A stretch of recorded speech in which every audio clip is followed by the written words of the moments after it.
All right, well, welcome back, everyone. So this is part 2 of our Fall IBD annual conference, and we're really thankful to have 2 sets of panelists joining us from our IBD clients that are going to be sharing with us some of their experiences with the teams and the projects and just understanding where their organizations are at since we started working with them last January. So with that, I'm going to hand over to Thais, who is going to be moderating panel 1 and introducing your panelists. So Thais, over to you. Thanks, Whitney. Hi, everyone. I'm Thais. I'm second year MBA student at Haas. I come from São Paulo, where I am right now, actually, due to this whole online thing. Before joining Haas, I was a BCG consultant for 5 years. And in Haas, I was able to focus on my interest area, which is sustainability and social impact, and co-found a startup focused on the pet food market, that's Super Pet Foods. And I also did my summer intern in EdTech.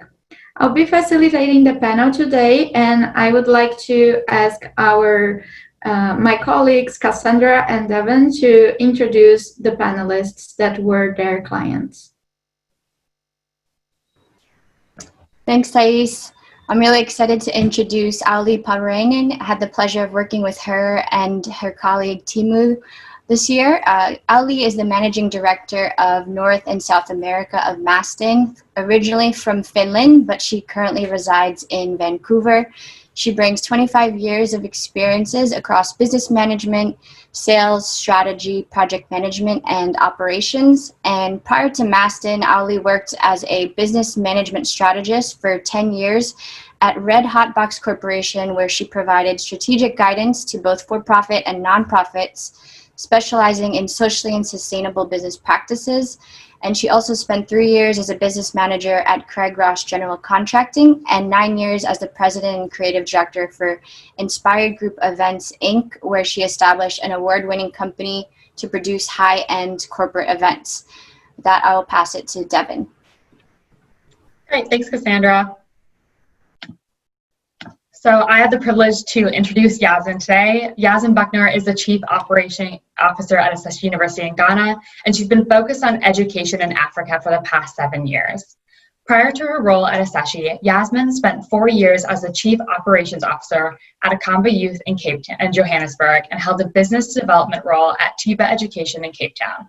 She also worked as the Director of Investments and Business Transformation at American Express in New York and was a Business Services Associate at Robert W. Baird & Company in Chicago.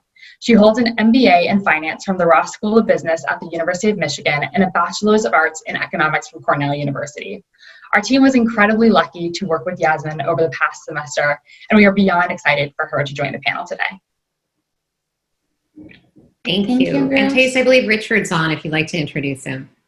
Great. Thank you, Richard, for joining us. Hi, everyone. Richard is the CEO and founder of Hill Tribe Organics and Perfect Earth. Prior to found this company, he had vast experience in the food market, working mainly in Asia in large corporations such as Del Monte Foods, EAC, and he was also the president for Asia Pacific at Pepsi. So a lot of experience in food and most recently in entrepreneurship, not only with Hill Tribe, but also in Perfect Earth. So thank you all for joining us today. And the idea of the panel is to focus on market entry, as Whitney mentioned. And I'm going to jump into our first question. Each of you is considering a new market opportunity to fuel your organization's growth. Yes, Ashesh is looking at expanding into med school. Richard, Hill Tribe, we helped you considering selling egg-intensive organic pastries as a way to increase demand for organic eggs and foster the social impact of the startup.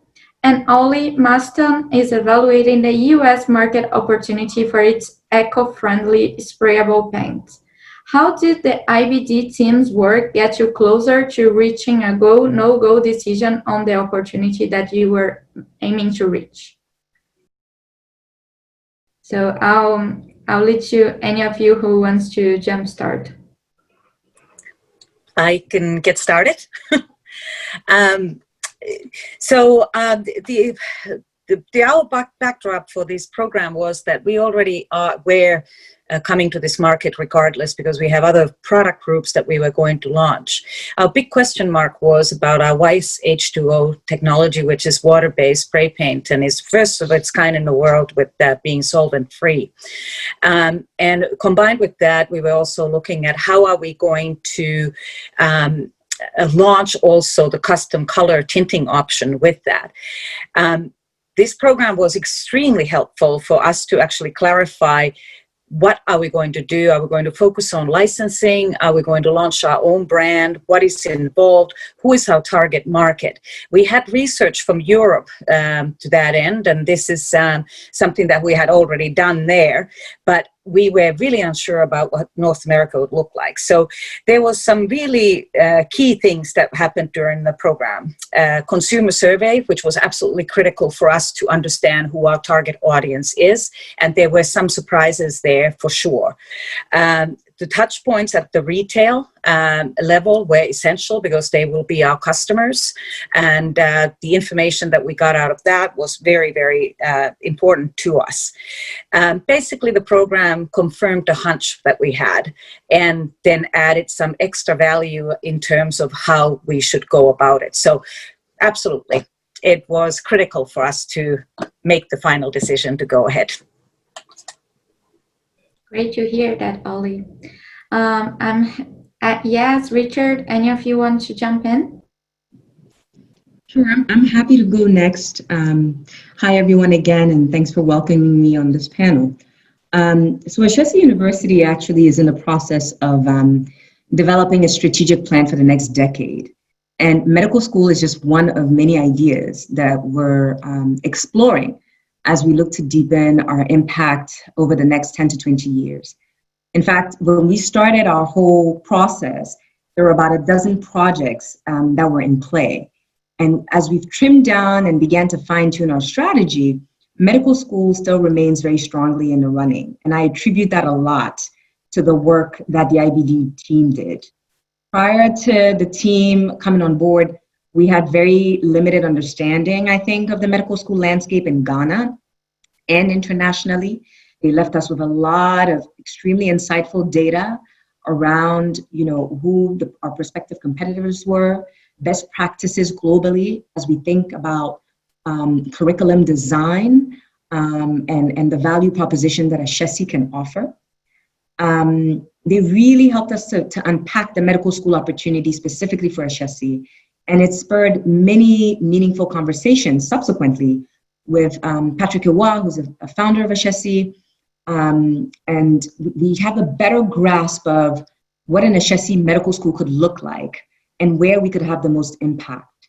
Obviously, a medical school is a massive undertaking, and we did have to rescope the IBD project in light of, the pandemic, et cetera. So there's still a little bit of work that we need to do on our side to get to the go, no-go stage. However, IBD was very instrumental in getting us closer to making a decision. That's great to hear. Thanks, Yas. Richard, do you want to jump in?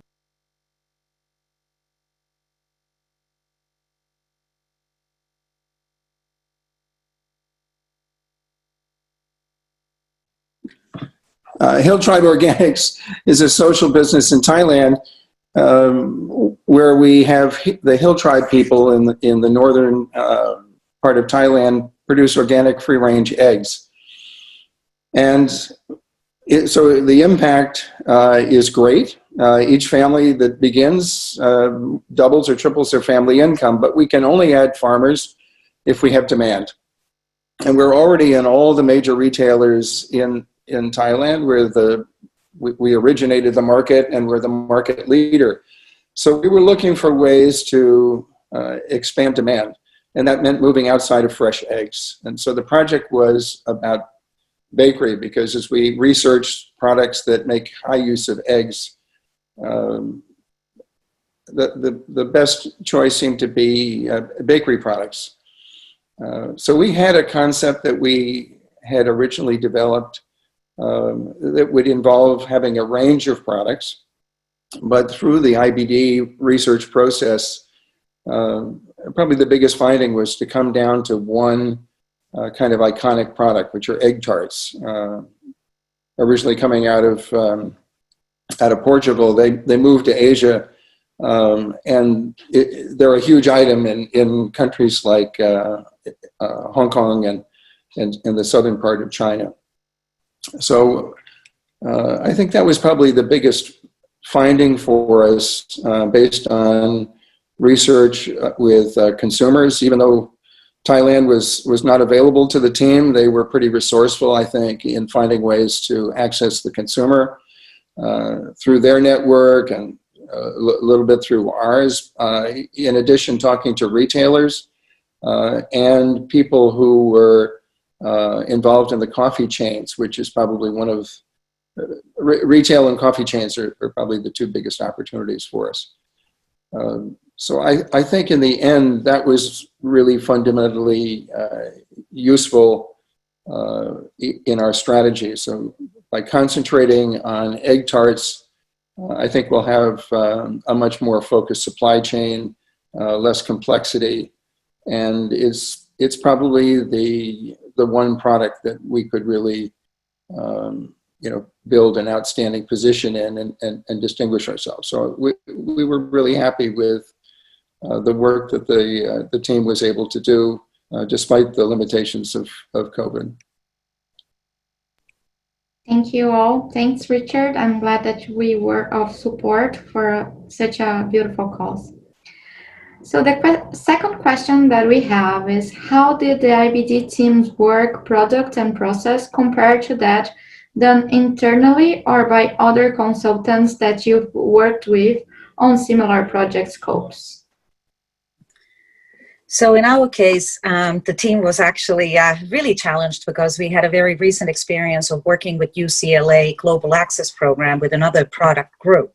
So our expectations were blown, like so big. It turned out so successful on the first program. So the Berkeley program came on the heels of that.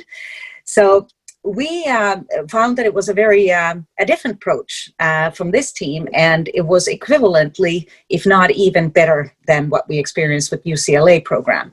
The quality of the work and the focus of it was, I think, exceptional.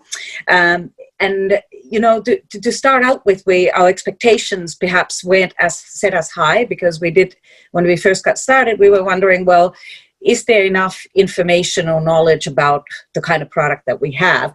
But the very first written document that we received, we were like, wow, okay. Like, we could not actually produce that ourselves. So we were very happy with it. The research was very high quality. And the circumstances were super challenging, because a lot of the research that would have to happen with the retailers, in particular the merchants, it has to be done on location. And because of COVID, that was impossible. So I really have to lift my hat off about the persistence that our team approached that area. Some good information came out of that. And I would say that the final work product was very thorough. It included the research, all conclusions were backed up by very good data, and we have really appreciated that, because in terms of decision making, both internally and externally, it will help me in particular. So thank you for that. And so when I say that the work product was exceptional, that's saying something, because the Finns typically use that word as a not too bad. So you're well beyond that. So thank you very much. Great, Ollie, to hear that. I remember the first time that I heard about the product scope, and I was like, organic spray paint, what is it? So I understand the challenges that you might be facing. Yas, do you want to go next? So we use the same order. Sure. I would echo a lot of the sentiments that Ali just shared. It's an interesting question for Shesi, because we've actually leveraged the IBD team's, consulting support for many strategic projects and initiatives that we've ultimately launched. So I think more than anything, I've only been at HSE for 2 years. I was actually very, I had very high expectations of this team just based on experience from other team members, having dealt with Berkeley. I will say that compared to projects that we've tried to tackle internally, what really did impress me most about this team's approach was just the speed and efficiency with which they were able to provide very, very insightful data and data research that we actually go back to as we're unpacking other aspects of a business plan for medical school. It was a very focused process. When we take on projects internally, we're bringing in various stakeholders across faculty and administration, and we're pulling ourselves in multiple directions to get answers. But this felt extremely focused. And the IBD team had a way of really keying in on the most pertinent questions and very quickly. So it was very impressive to witness. And we were also blown away by just the quality of information that we got, the quality of the deliverable, in spite of the unique challenges this year. Thanks, yes. Richard, do you want to go next? Yes, we have not engaged with professional consulting firms before, but we did have a major study by HEC, the French business school, and they did a fantastic job on a social impact assessment.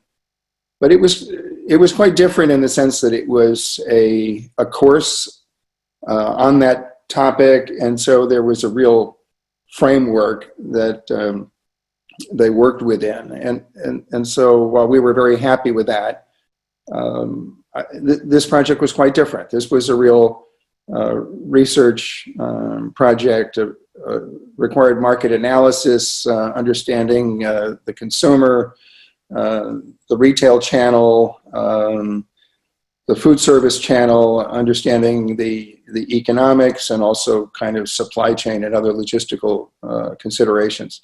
So I would say this was a much more professional consulting project, led by a very capable leader and team. And I think they worked well together, particularly considering the fact that they were in a different country and unable to have direct access to our team or to the market or to the consumer. But I really felt that this was a professional engagement, and I had a lot of experience in PepsiCo and other places working with professional consulting firms, and I think this was a very good job, and the value of any consulting project, I think, is not just to find out or be told what you thought in the beginning. Often that's the case. You go to a consultant and you pay a lot of money, and they come back and they tell you what you told them in the first place. I think in this case, actually, you came to a different place than where we were, and I think a better one. So I think it was a good job. Hey, I'm gonna jump directly to our final question then, but thanks, Richard. I'm glad to hear your words. So last question, clearly the IBD team learned a lot from working with you. What would you say your organization took away from the experience of working with them? And I think a lot of what you said already answered this question. So maybe if you can name what was the most important thing that you took away from the experience. I'll keep it short, but I do have 3 things. And one is echoing Richard's sentiment there. Maintain an open mind. Do not predetermine the results that come out of it. It will, that was definitely a lesson for us. Responsiveness on our part is a critical part of the success of a program like this. And then finally, investment in the program. If you do not invest in time and resources, you're basically not providing the framework for the student team to do the job that you could get so much more value out of it. So we did do that and would do that in the future as well. Time and resources invested is critical key component for the future program participants, I think. All right, I'll chime in and keep mine very, very short as well. I think, again, just speaking to what I mentioned earlier around just speed and efficiency, I think was a big takeaway in witnessing this team work. I think we met about 6 or 7 times on these 30-minute calls before the final presentation. And these meetings were extremely focused, and the team really keyed in on the right questions very quickly. It's something that at Ashesi we're striving to get to, and seeing that at work was an interesting learning. And I was also very appreciative of how they used our time and were respectful of our time through this project. So that's been a big takeaway, the focus and efficiency. Yeah, as I reflect on it, I think one of the important takeaways for us was for our team to see the work that was done by IBD, how they approached the project, and the kind of discipline and structure and approach that they took. I mean, we went to IBD because our internal team wasn't able to do it, but I think the team learned quite a bit about how to approach projects from the process. So I think that was a kind of a key takeaway from me. I think our team learned.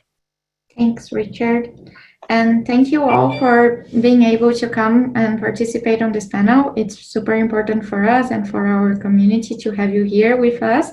And we are glad that we had the opportunity to be working together. And I think that I spoke to all the team leads and team members when I say that was also a very good experience for all of us. So thank you very much, and we hope to keep in touch.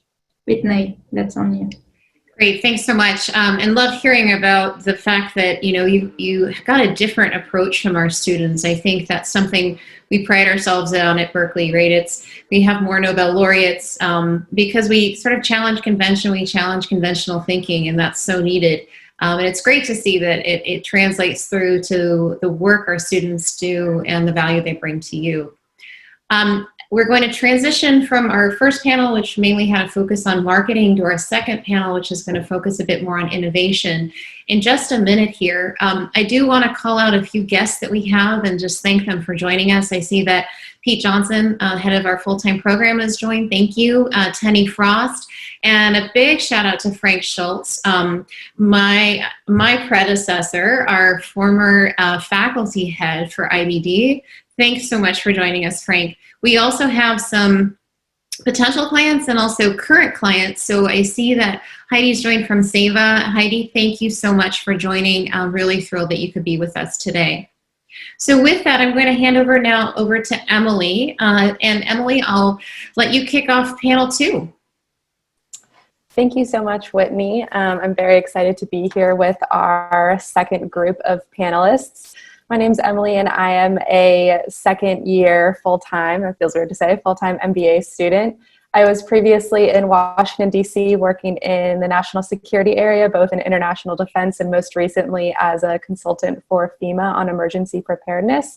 And at Haas, I am focusing on a couple of social impact areas. And so it was my pleasure to work with Entrepreneurs Without Borders this past spring. And I'm excited to hear from Donnie and the rest of the panelists as well. So with that, we will go right into panelist introductions. And Kritika, if you could start with introducing your client. Thanks. Sorry, can you hear me? Thanks, Emily. I'd be happy to. I'm introducing Guilherme today. He's here with us from Softplan. Guilherme, really excited to have you and get a chance to see you again. So a little about Guilherme. He had a ton of industry experience in Brazil and international markets before he was made head of strategy and market at Softplan.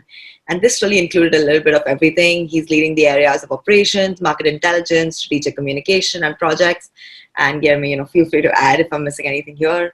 The best part about having him as a client was just he was so open to hearing about every idea we pitched and understanding our thought process, and was always just so engaged in finding the best way to customize the solution. And overall, Softplan, the team and Guillermo and Campo especially were just overall really great to work with, great pleasure to work with, and would endorse them as wonderful clients. Thank you for that introduction. And Akshay, will go to you for your introduction. Thanks, Emily. Happy to introduce Henrique today from RD. So Henrique is the Corporate Development Manager at RD, where he leads special projects and corporate development initiatives such as M&A and BizDev. He's been with the company now for 4 years and works directly with the founders. Prior to this, he was a manager at Endeavor Brazil, where he worked with their investment team. I'm happy to introduce Henrique as a longtime partner of the IBD program. Welcome, Henrique. Wonderful. And I will go ahead and introduce Donnie from Entrepreneurs Without Borders.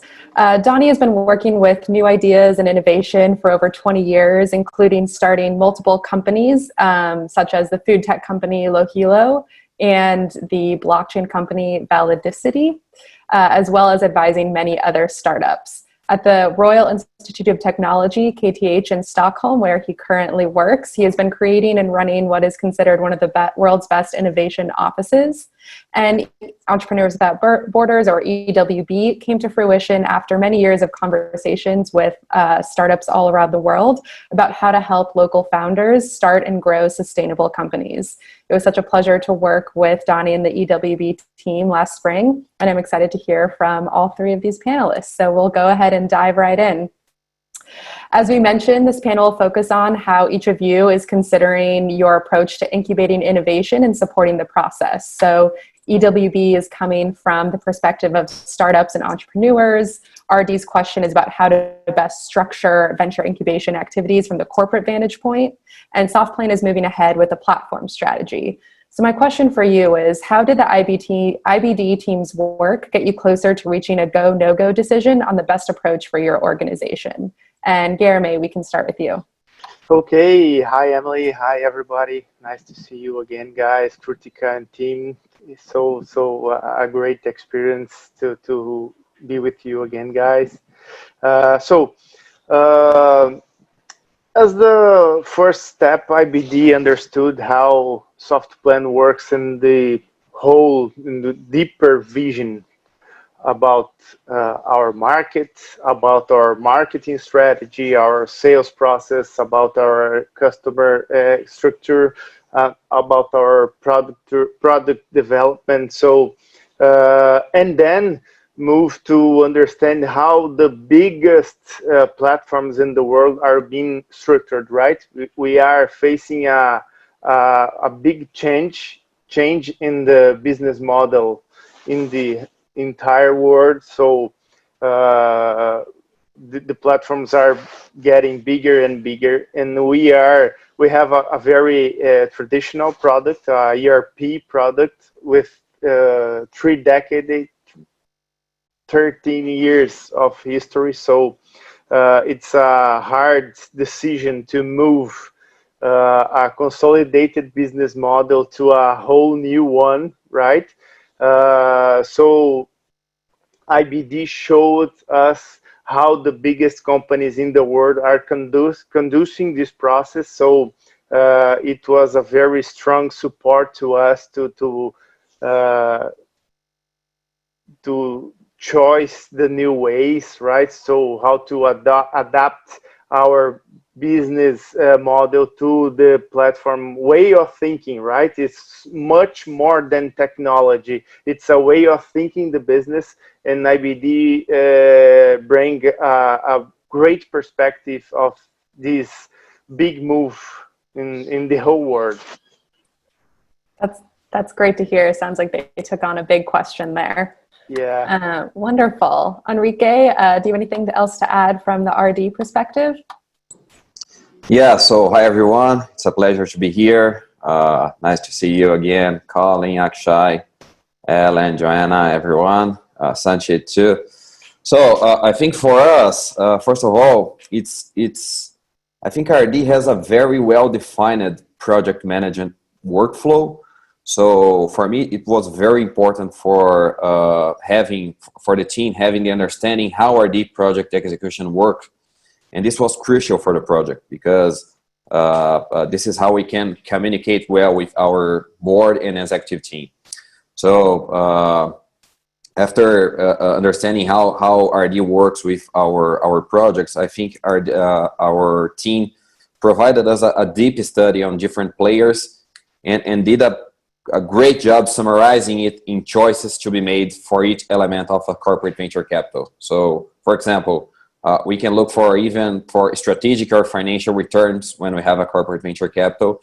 We may find a balance between both, but in the end, it's a matter of choices. So I think this was very important for us to understand, okay, we can try to find a balance, but we have to choose between one and another, and kind of ranking the elements of a CVC, it was very important for us. And showing us a clear model, providing a great benchmarking on companies that we use as benchmark, it was very important. So yeah, I think this was a very good example of a well-conducted project when I showed the results for my board and for my executive team. Wonderful. Yeah, it sounds like they really helped with some of those critical decisions there.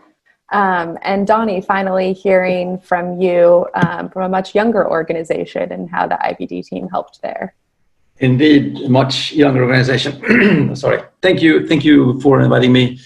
And good seeing everyone. Great seeing everyone there as well.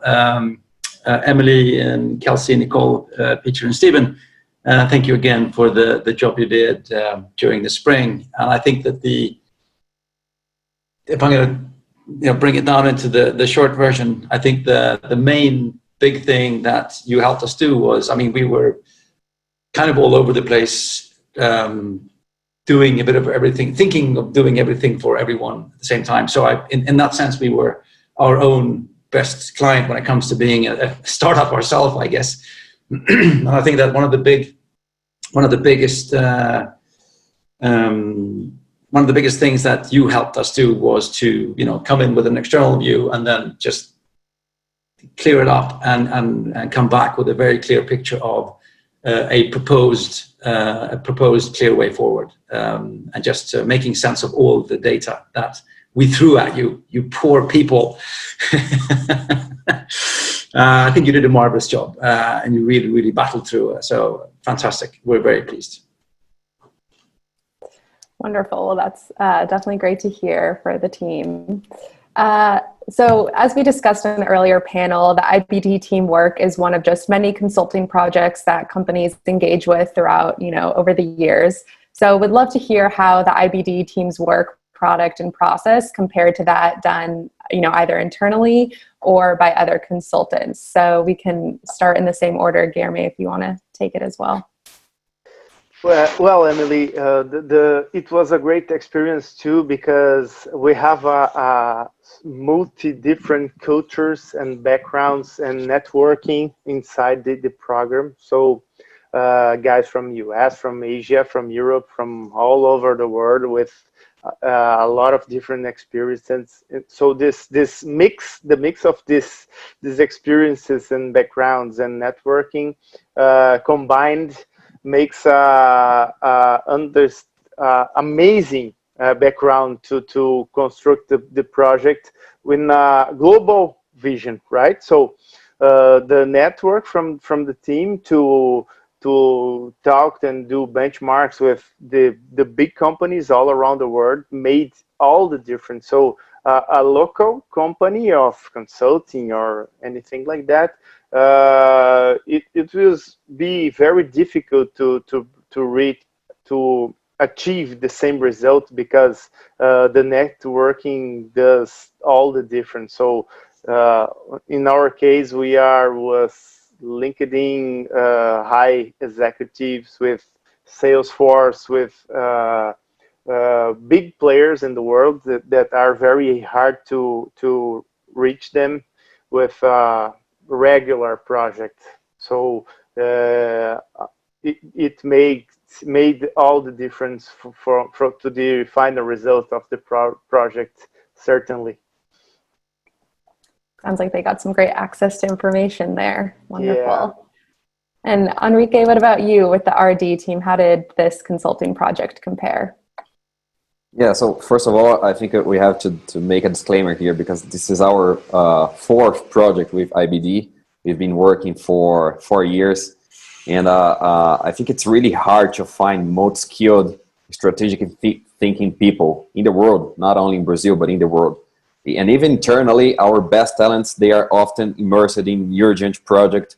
They are mostly trying to catch up with our operational debits. And when we have to think about the future, it's really hard to gather a group of brilliant minds to projects. So especially in our case, our benchmarks are outside Brazil. Our growth rates and business performance here are compared to the top SaaS companies in the US. So it's really hard to find knowledge in local consultants when we think about the industry that we play. And when I talk about companies such as Salesforce or Zendesk or HubSpot or practice such as corporate venture capital, it's really hard to find the thought leadership that we need within those topics in Brazil. So I think this year, all the students, all the project members had not only the knowledge, but the skills and did a great job on networking to get in touch with executives, to try to find some surveys, to gather a real quality data about the topics and help us making decisions regarding a corporate venture capital arm. Well, it's great to see the RD team coming back year after year. That's a great relationship. Wonderful. And we'll go over to you, Donnie. I know you worked with a diversity of entrepreneurs and consultants worldwide. So I'd love to hear your perspective. Yeah, sure. I mean, but first of all, we wouldn't mind getting used to this. So, I mean, we're looking forward to, also working with the program in the future as well. And I think that, I do a lot of work. I do a lot of work with external consultants. We go through about 60 or 70 consultancy gigs per year at the university with external consultants. So I do see my fair share of consultants from all over the world and all kinds of consultants as well. And I think that one of the main advantages with this project is that the longevity of the project. There's time to work through a project thoroughly. Usually consultants, no offense to consultants, but they do what they're paid for, and then it's hands off. But here you have actually not only the time to actually work through something thoroughly, but you also have a team, which also adds to the multiplication effect. It's not just one consultant or two consultants. You actually have a team of consultants that together are a diverse group of people that come together. And I noticed that very much in our job, that it was a group of different people that came together, and the synergy that the people together created for us in the end result, I think came across very, very clearly. And we would not have had that result from one person or maybe only two people. So it was the team effort and also the longevity, because I know we needed time together. Even though you were like super quick off the mark, it was just so much information to dive into. Which of course you did a marvelous job with. But I said the longevity of the project is a big advantage. The team part is a big part. So all in all, it's hard to beat. It's hard to beat. I think that's such a great point about team diversity. Having 5 different minds with 5 different backgrounds coming in to work with these clients was definitely an incredible experience. Wonderful. And so, Emily, just a quick time check. Just 5 more minutes. 5 more minutes. Perfect. So really quickly then, we talked about what the IBD teams have learned from working with you. We had a great discussion between the IBD teams this morning. So let's just, kind of go into what's one big takeaway each of you took from working with the IBD teams and from this experience. And we can start with you again, Guilherme. I think the biggest point is the team offered us not a theoretical solution. They translate it into practical actions to input in our operation to bring to the reality, right? To accelerate our strategy, to platformization our solution. So I think this is the biggest point, right? The final result was not a giant document with a lot of theory about the subject. Instead of was a great pack of 4 actionable things to input in our strategy to make the things happen. So I think this is the main point, right? Isn't a theoretical job, and is a really practical and really strategic deliverable to us. So now we are starting the plan from 2021, and I think without COVID and all this stuff, right? I'm missing the normal life, I think all of us are. So we are planning 2021 and using the recommendations into our strategy to develop the platform. So it's real life, right? It's makes all the difference being practical at this point. Wonderful. And Enrique, what about one big takeaway from the RD organization? Sorry? Yeah, so, Oh, sorry. Enrique, yep. Sorry, okay. yeah. So, have been working like for 4 years. We did different projects with IBD. From our international expansion playbook, passing through our corporate university model, and now with the corporate venture capital arm. So I think one big learn that we are carrying from these years is that we need to focus on really strategic and big problems of the corporation to bring to these minds, because it's really important, like to have a powerful group working on big problems. And I think in all 4 projects, IBD has helped us to give a wide and deep understanding of the context, and also helping us designing possible models for our challenge. And from this last project, I think we really like the idea of launching a CVC arm, but I think the group really helped us trying to understand if the timing factor is the best one. So is RD already there for a CVC arm? So I think this is the question that we had, and maybe our resources will be better allocated and providing better ROIs in other projects in the short term.